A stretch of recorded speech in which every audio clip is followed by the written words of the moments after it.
to step down, or even dealing with some of the people who are involved in some legal challenges. Now, speaking of these spats, the ANC is trying very hard to rid itself of the image that is corrupt, and we saw those raids earlier in the week. What effect do these public spats leave in the minds of the people?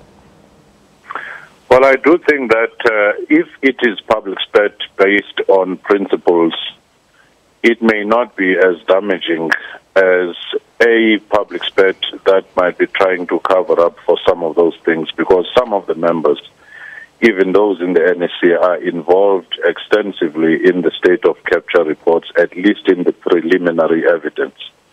So if unity meant that they should not be touched, then the public would see ANC as a corrupt organization that cannot self-correct.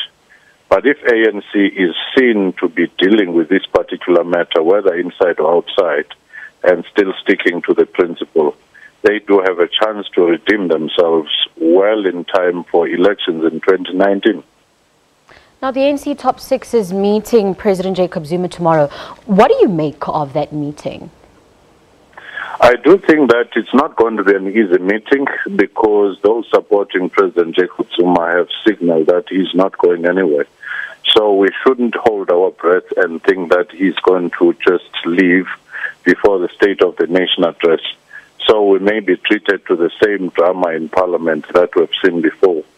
But what is worrisome now is that some of those, be they few in numbers, who support the president, are beginning to threaten violence, are beginning to threaten all kinds of things. And that in itself, in the space of law enforcement, is a worrisome thing that the state itself has to start addressing. But it is unlikely that President Zuma will see his term through to 2019 still. I'm actually glad you mentioned the State of the Nation address. Now, opposition parties have been very vocal in their call for his removal, and including those demands that he should not deliver the State of the Nation address next week. Do you think the ANC would accede to this, or is it a case of us waiting and seeing what happens in that meeting tomorrow? I doubt it will be as easy as saying, because you have demands from the opposition, let's therefore remove the president.